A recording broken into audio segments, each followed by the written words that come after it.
7, 6, 5, 4, 3, 2, 1. You'll never have the sacred stone. Oh, this you crazy mother.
They tell me that I'm never gonna make it. They want me to do something that could make sense. They hate when I keep dreaming I'll be famous, but I don't give a fuck, I'ma keep chasing. I got all this potential that's deep inside of me, but they hate when you're successful cause they try to be. They sit there being judgmental because you're trying things, and they just want you to settle and do the right thing. So get a good job, don't slack off. Wake up every morning, make a good impression on your boss.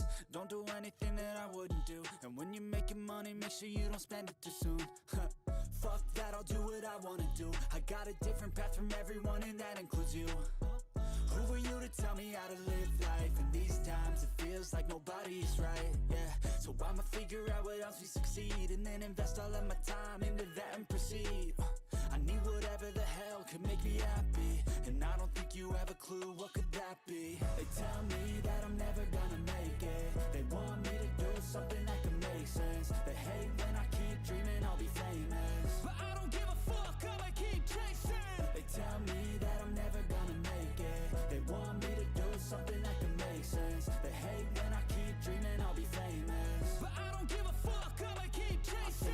be special if I get rid of the devils. They think that I am a rebel, I think they want me to settle. There's nobody on my level, they think that work is too stressful. I think that work is essential, the grind is all in your mental. And I don't think you understand what I'll go through just to be in control of my life soon. All the negativity, man, I'm immune. I don't really need a mask with all I've been through. I've been making changes for the ages. 5-10 year plans are contagious. I attack that shit, I'm tenacious. And if you ain't, get the fuck out of my way then. Got one life, I won't regret it. I will fight until I get it. I'll look back one day from heaven and say, damn, I learned some lessons. And say, damn, I have no questions. I had fun in every second, and the journey was a blessing, yeah. They tell me that I'm never gonna make it. They want me to do something that can make sense. They hate when I keep dreaming I'll be famous, but I don't give a fuck, I'ma keep chasing. They tell me that I'm never gonna make it. They want me to do something that can make sense. They hate when I keep dreaming I'll be famous, but I don't give a fuck, I'ma keep chasing.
this shit that they can't get out of. Fucking up, here go the flux. A display of lyrics and patterns and rhythms by side and young buck. For viewers' discretion is only factual, non-fiction, homie. The ruler, the thumb sticking out, cause you know me.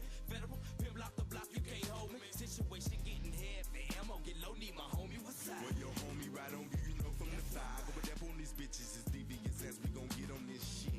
Let's talk, let's not sit on this shit. We the shit on this shit, they just spit on this shit. So much psychodramatic, havoc in this bit. Crazy the ranger with it, this shit. Buck inside is the physicist. Belligerent, feel it, cause we ignorant. Nigga, y'all in it. The flux is the subject of weight and adrenaline. The feel a bitch. Side the medic, buck the relic, and drama deleted to him once again. Chance that you get, change to your face, and the blood to the covers, undisputed bitch. And again, to the end of the pen, be worse than this sin against men. I'm feeling fenced in. From birth, saw the light of the earth, and I've been fucked up since then. This fusion, clenching, the might get that bitch contusions. It's two of Chicago's fucking gruesome. Introducing to you the flux. What up, Taco Carew? It's Sunday, but let's pretend it's Saturday because we're going to cover Collision. That's right. I watched this shit so you don't have to.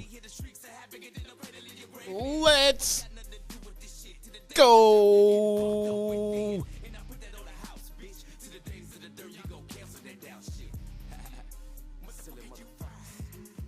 And you can inhale the danger. Consider this us spilling out pills of anger. Fuck around, swell a vein up and make you rebel on the stranger. Get contained up, things I'm thinking. Sometimes I be feel like I'm sinking in the motherfucking words of the rap. Floating in the ink pen, breathing and blinking as I lead you to the brink and push you off in the deep end of the issue. Out of the realm of reaching, you ain't gonna know what the fuck to hit you cause you sleeping. Chicago will be your motherfucking shit. Here to show you how worse of it fucking get. Don't play by books. I'm really up in it, burning the rules. Fuck that instruction shit.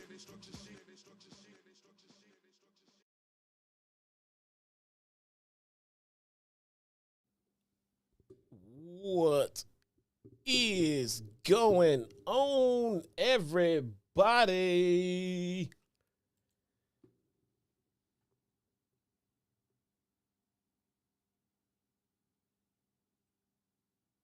My name is Jesse, aka your very own one and only Top Chef Smirk. Happy Halloween, everybody.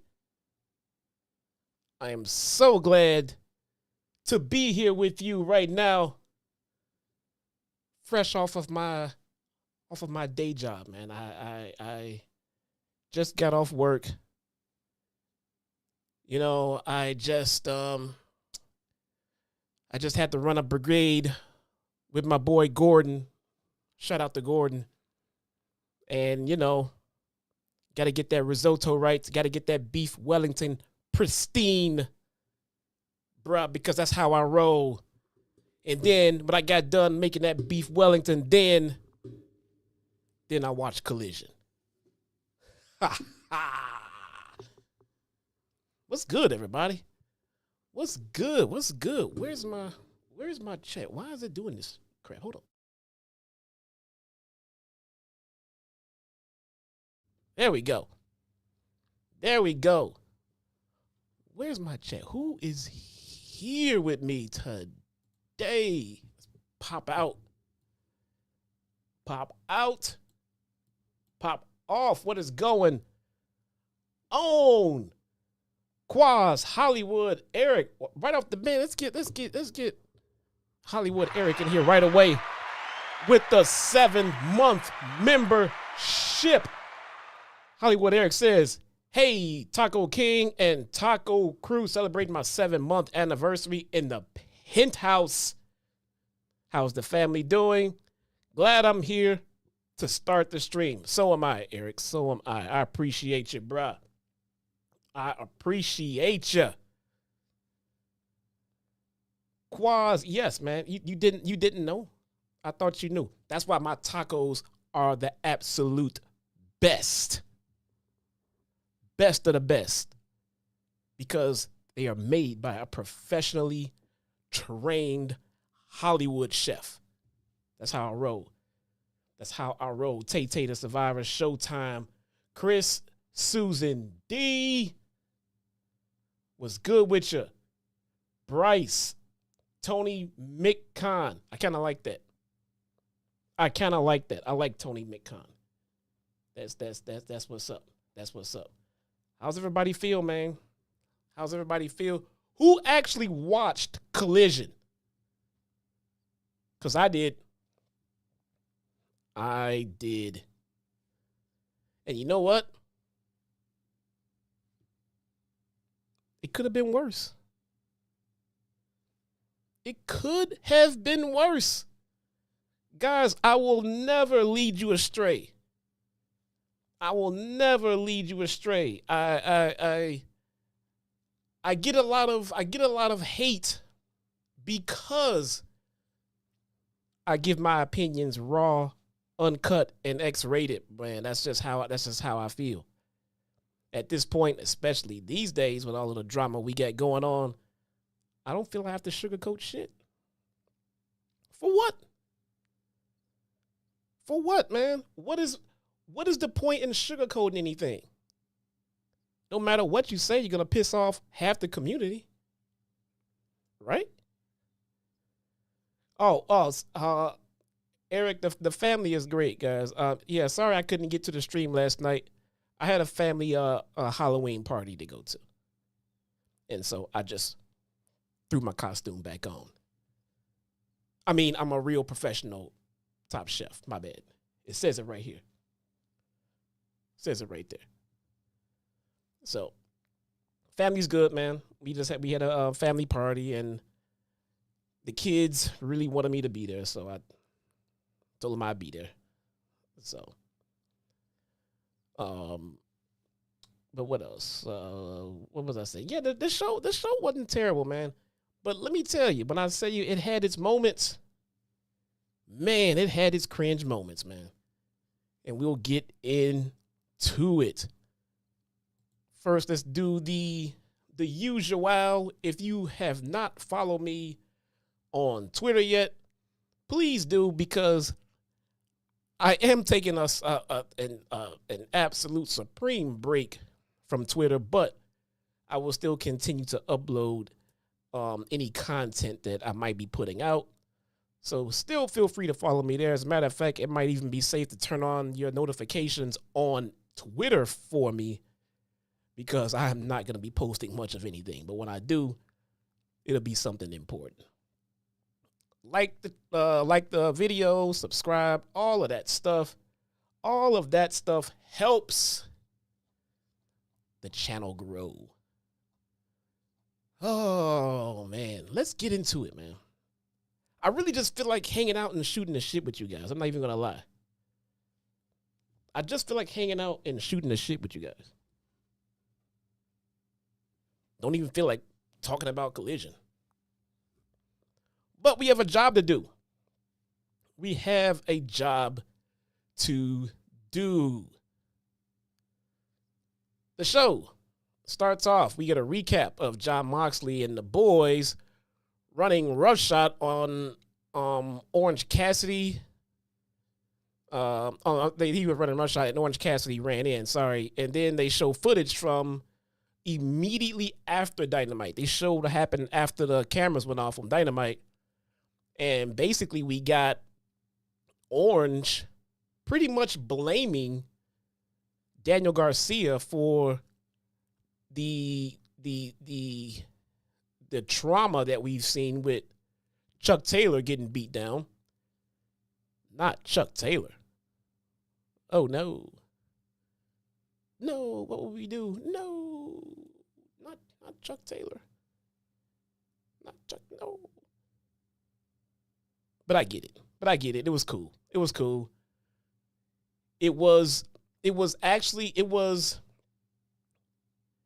the moment that I was hoping for a couple of weeks ago, where they would have the roster make this somber moment where people would really be able to see and be able to tell that things were about to change. Something major went down. You know, whatever Moxley and his crew did, it was starting to hit home. That was the feeling that we were hoping for. That's the feeling that we wanted. You know, that I feel like that feeling was extremely important to have. So I don't know. They did show it to us. It rolled after the camera, and then they showed it to us on Collision. Unfortunately, Collision is not one of their most viewed shows. I'm gonna be nice. Here today. So, where are we? We are in Cedar Rapids. Cedar Rapids at the Alliant Energy Powerhouse. So, that's our venue. And we get to it. We get Jay White versus BBL Shane Taylor. Man, dude, why is Shane Taylor built like a look, man, I don't know, I can't even explain it. It's not that he's heavy. He's a big dude. I mean, that's fine. Nothing wrong with being a big dude in wrestling, but why do he got, my man got some thunder thighs. My man out there just looking like he should be working a pole or something. What is going on? I don't know. It was just weird. I don't know. Whatever. Anyway. So what happened? White doing his thing until Lee Moriarty interfered to give Taylor the advantage. When White made his comeback, he had a sustained push of offense, but he couldn't keep it up. He couldn't keep Taylor down. Moriarty hopped on the apron, but then Juice Robinson came and knocked him off. Juice was in rare form last night, man. Juice is so goddamn likable. Is it just me? Juice is so goddamn likable, man. Love Juice Robinson. Love him. White had been working the knees, so Taylor couldn't get him up, and he gave him the opening to hit the Blade Runner, get the 3 count. Jay White wins to the surprise of absolutely no one. He does grab the mic after it. He puts BBL Taylor over a little bit, saying, hey, the guy hits hard. He does. Shane Taylor looks like he could, knock somebody the fudge out, man. But, bruh, you gotta trim down that BBL, man. What the fudge? I feel like I didn't say like much about it when he first started in the company, because I figured he would, work on it after a while. I feel like he's getting bigger. Like, that's the look he wants, maybe. I don't know. But, and again, it's not about being a big man. There's nothing wrong with being a big man in pro wrestling. But my man is just proportioned to the point of, okay. Look, whatever. I'll probably get shit for that. But who cares? Who cares? Jay White grabs the mic. He says he hopes that Paige is rehabbing his knee, and he's sure he's planning and scheming of taking aim at him. But he comes for him. When he comes for him, he best not miss, says Jay. So we're gonna get this Jay White Hangman Adam Page fight at Full Gear. It will be a banger. It will be a banger. I guess my whole thing about this whole ordeal is that it still does not feel like Jay White should be a babyface. It just doesn't feel right. It just feels like it was just out of the blue, and it's just not vibing with me. I mean, I don't get it. And that makes Hangman a certified heel when he was like in Tweenerland for all we knew. But I don't know. I don't know. Jay White versus Hangman Full Gear. That will definitely be a banger, though. Lexi Nair is backstage again after the commercial break, this time to talk to Kyle Fletcher. He says, oh, man, I skipped over an entire part. Hold on. Lexi Nair is backstage. She's interviewing Ricochet. She asked about MVP and the card that he gave him on Dynamite. Ricochet says that they have history and Shelton Benjamin is a beast in the ring, but he's out of this. But Ricochet, he says he is out of this world. Because of that, he came to AEW to do his thing. Lio Rush interrupts very awkwardly. It was a really weird interruption. Lio Rush interrupts and he says he shouldn't act like he's the only one with something to prove. Also, he got a card from MVP too, so Ricochet isn't special.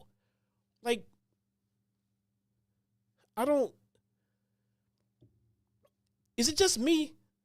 Chat, help me out. Is this, if you watch this segment, was it just me that this kind of just made no sense? Like Lio Rush is mad because Ricochet is doing an interview with Lexi? Like, you shouldn't act like you're special and you're the only one with something to prove. I'm just doing an interview. She asked me a question. I don't get it. Ricochet says he has no plans to work with them, so don't get it twisted. Rush comes back to say he just wanted to make sure Rush. Leo says he came back just to say he just wanted to make sure Ricochet isn't overlooking him, because if he's not careful, he's not going to be getting any title shot, but instead put right to the back of the line. Lio Rush just came off as a complete hater in this segment to me, for no reason whatsoever. Rick's doing an interview and Lio was like, "Why do you think you're special?" I didn't see. What are you talking about, man? Penelope Ford versus Robyn Renegade. I think you guys might be a little bit surprised about my thoughts on this one.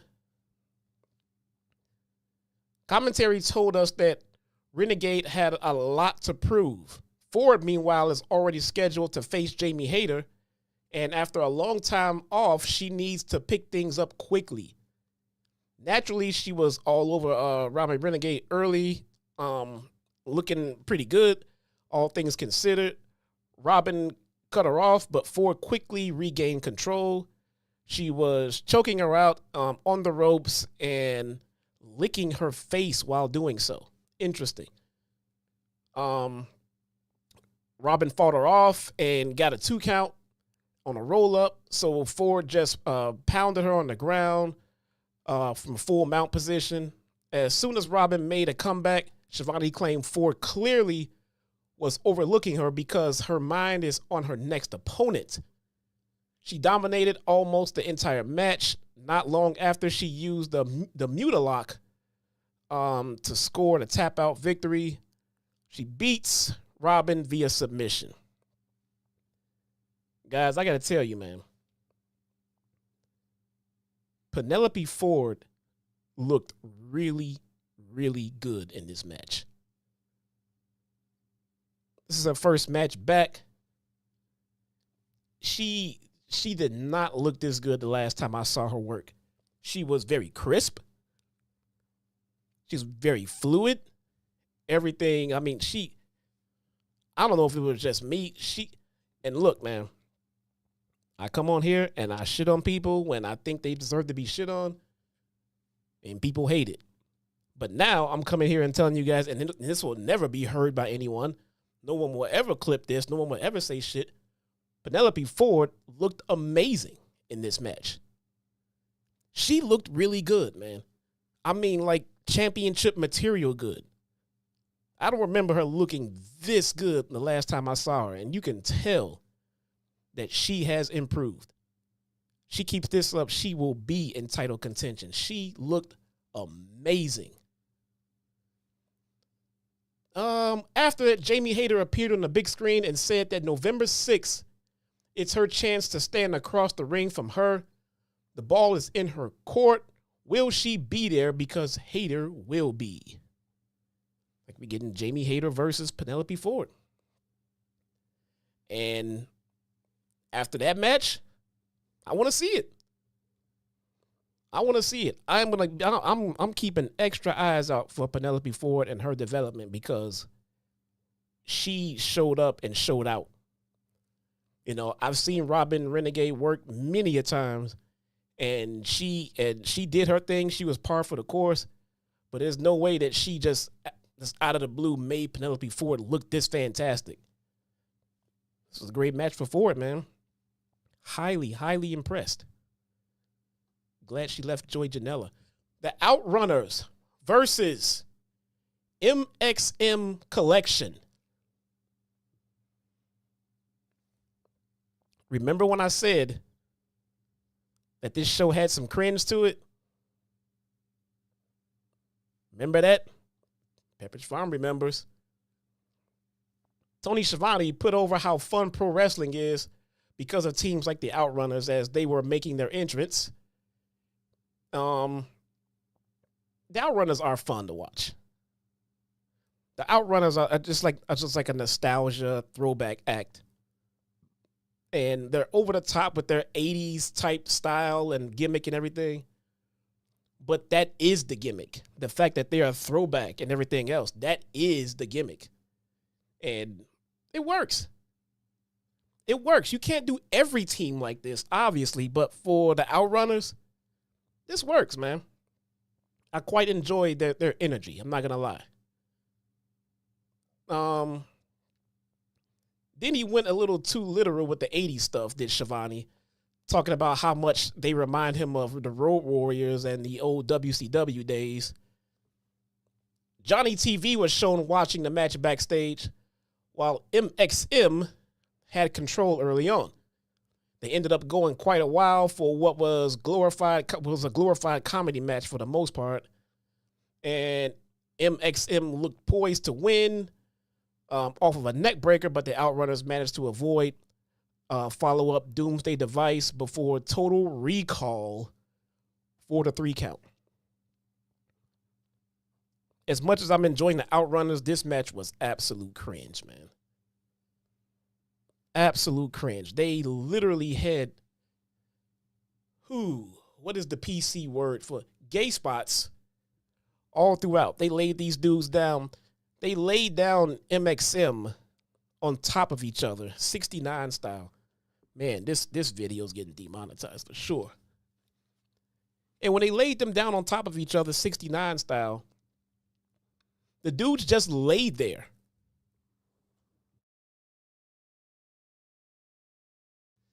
They just laid there. They didn't get up. They just laid there and wiggled on top of each other for a while. The Outrunners did an elbow on them, then they moved. They had a spot where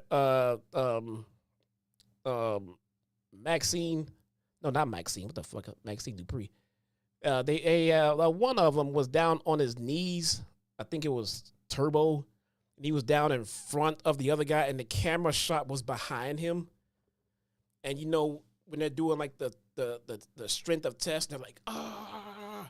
Well, he got down on his knees, and he was right in front of the guy, like, ah. And the camera was behind him, so you couldn't see. All you saw was the guy, like, ah, bobbing his head as he's waistline to him.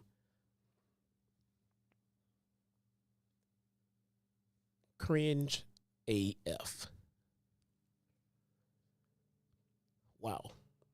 They cut to an interview that they did with Nigel and Wheeler Yuta. This was also pretty good. Nigel says he's been tasked with the job of finding out why they did what they did to Bryan Danielson at Wrestle Dream. What they did risked permanent brain damage, not to mention gave him trauma and will probably stay with him for the rest of his life. Maybe Yuta was swept up in the moment after Moxley gave him the bag, but he wants to hear the words from his own mouth. Yuta said he thought Nigel, of all people, would understand. "What's the matter?" said Yuta. "What's the matter, Joker? You mad that we killed Batman before you could?"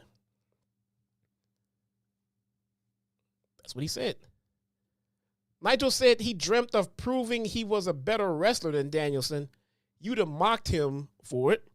Nigel continued driving home how much damage they did to him, and Yuta said they gave him a warrior's death. He doesn't have the stomach for this anymore. The American Dragon is long dead. They had to do it for the greater good. Nigel said they crossed the line, and where does it stop? Yuta says he doesn't enjoy this, but he does it because he has to. He says it wasn't for BCC, where would he be? If it wasn't for BCC, where would he be? Sitting beside a corpse, just hoping he would one day rise up and help him. He had no choice. He did what he had to do. And if they were willing to do that to someone that they love, what do you think they would do to everyone else? Then Yuta stormed off. It was interesting. Nigel was a little bit, more dastardly than he claimed he was in his feud with Bryan. But I see where they tried to draw the line. I get it. Let's see. We get Jake Roberts hanging with LFI. He says FTR hasn't proven to him he can't stay in the ring with the men that he's with. They aren't just wrestlers, they're assassins. They'll attack you, grab an arm, take an injured shoulder and twist it, bend it, and even break it. Rush says they are LFI and they want to destroy FTR. Jake does not fit in with LFI. Not at all. It's just not a clean fit. It doesn't, I don't get it. I do not get it. We get Ricochet versus Lio Rush. This was not bad at all. Why would it be? Those two names alone in a match. I mean, all these guys do every time they're in the ring together is put on great matches. Lio Rush came at him early to set the tone, but Ricochet came back even stronger to take control. What ensued was a solid back and forth. Ricochet hit a flying knee, and Rush was woozy. Ricochet asked if he was okay and if he wanted to still do this, even reaching out to give him a hand and help him up. So stupid babyface syndrome, happens again. It was a trap, and Rush used it to send Ricochet to the outside to gain the advantage. By the time they came back from commercial break, Ricochet was already back out in front. He hit a blue thunder bomb and told the camera, "You saw that, didn't you?" In reference to Takeshita. Lio used the distraction to come back, and he almost scored a pin off of a kick, but only got a 2 count. He rolled to the outside afterward and decided to go grab a chair. Naturally, Ricochet knocked it away with his big dive. He took aim at him, hit a diving lariat, his version of the hidden blade. And then that was enough. Ricochet wins via pinfall. Short match, sweet, to the point. It was good. It was good. It was fine. Lexi, once again, backstage. Lexi is apparently I forgot to silence my phone. There we go. Lexi is apparently the Renee Paquette of Collision. So she's telling the Undisputed Kingdom, she's backstage telling us that the Undisputed Kingdom asked for the time with Beast Mortos. For some reason, the Undisputed Kingdom is trying to recruit Beast Mortos. Why is Beast Mortos being sought after?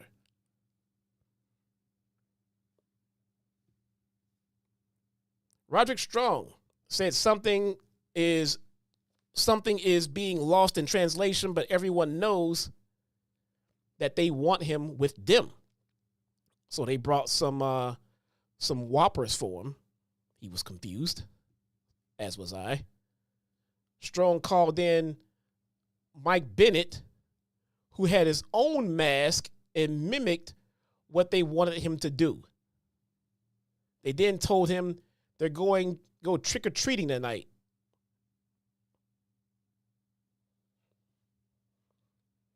So we had not one but two Beast Mortos in one segment. What can be better than something that you're really tired of? Two of them. We get Anna Jay versus Viva Van. I'm not too familiar with Viva Van, and by that I mean I've never heard of her at all. But watching her work in this match, very impressive. Very impressive. I expect to see her in NXT very soon. This one was all Anna Jay for the most part. Van did make a push and to steal one, getting a close call from a crossbody from the top rope. She picked Jay up, and Anna hopped off, hit her forearm, and then the Widow's Peak to score the victory. Anna Jay looks like that she is about the same. No different. No better, no worse. Just Anna Jay. They put over Jay's win by saying she defeated a top international star ahead of challenging for the title. She's now 6-0 since returning from Stardom Tournament in August.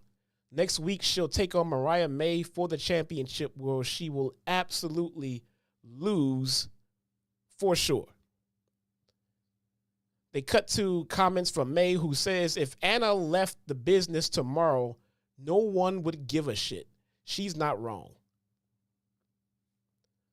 We would just find some fat-ass blonde, teach her to do an arm drag, and watch her waste 9 months of her life. Man. That's hate. That's hate. May says anyone who never gives up was never good enough to get it done in the first place. One pin in Japan doesn't make her good enough to be a champion. She knows there isn't a single woman alive who can touch her. You didn't beat the champ, but now you'll face the champ, and you'll find out that behind all the glamour and the gold is a woman from hell who will step on every dream you've ever had. You said sink or swim. That's nice because you're going to drown. My God, did she bury Anna Jay in this promo? She buried her in this damn promo. Lexi, once again, backstage, this time with Tomohiro Ishii and Kyle O'Reilly. O'Reilly says he finds it laughable that Chris Jericho, the learning tree, thought they could run Ishii out of AEW. Kyle sends it to Big Tom, and he says a few words that no one understood back to O'Reilly, and he just agrees with what he said. Lexi asked Kyle O'Reilly about O'Reilly paying extra close attention to the Undisputed Kingdom. He says he keeps an eye on everything in AEW. He's not living in the past. He's good with being with the conglomeration. That's false. That's false. He wants to be back with his team, and my God, how could you blame him? How could you blame him? The conglomeration? Okay. All right. We get FTR versus LFI. Wow. We had some technical issues apparently in this match. But let's see what happened. But then we came back to FTR looking for a Shatter Machine, but Rush dragging Wheeler out of the ring and Dralistco flipping Hardwood over for a close near fall. Dax got up, did some running, and accidentally knocked his teammate off the apron. Another near fall. Cash got back on top. Got back in to stop the horns. But he gets taken out again. Dralistco up top, and Dax uses a top rope springboard power bomb. He gets a 2 count before Rush gets him off and up for a 2 count. Yeah.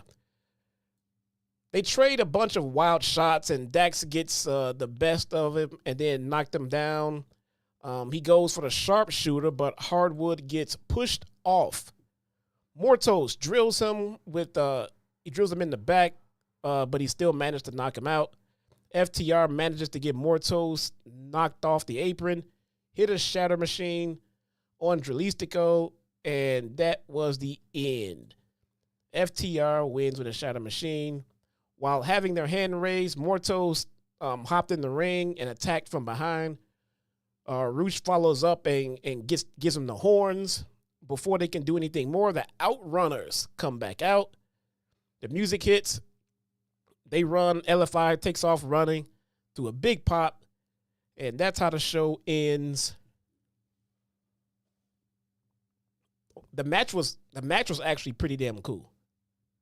The match was actually pretty damn awesome, man. I can't front on the match. I just don't get this dynamic between FTR and the Outrunners. And to me, it has all of the makings of FTR turning heel soon. Very soon. That's just what it feels like. I'll be shocked if it didn't happen, because you can't turn the Outrunners heel. There's no benefit in having 2 tag teams be buddy like this. I mean, Wrestling 101 just tells me that they're setting them up for a big heel turn. It's probably well needed, especially with the way that Softwood, handles himself on social media these days. But I guess that's a different story for a different day. That is the show. What did you guys think of it? Let me know in the comments. And what can I say, man? The show was not bad. It was not bad. All right, I think that's the important thing. Could it have been better? Sure. Absolutely, it could have been better. But it wasn't bad. Guys, I want to thank you for joining me here today on this Sunday afternoon, where you could be chilling, enjoying your day, watching some football, kicking back. But you're here with me, and I appreciate all of you, man. So, thank you guys so much. I don't think I missed any super chats here. I did not. So, let's get out of here, man. Let's go home. I appreciate you guys all being here. I will see you. What am I going to do next? I'll probably upload a video on Monday or Tuesday, depending on how the news flows at the beginning of the week. You'll see me on JD's channel for the Dynamite review. And then we'll have This Week in Wrestling next Thursday. That is it, guys. My name is Jesse, a.k.a. your very own one and only Shot-Town Smart, and I will see you guys next time. Peace.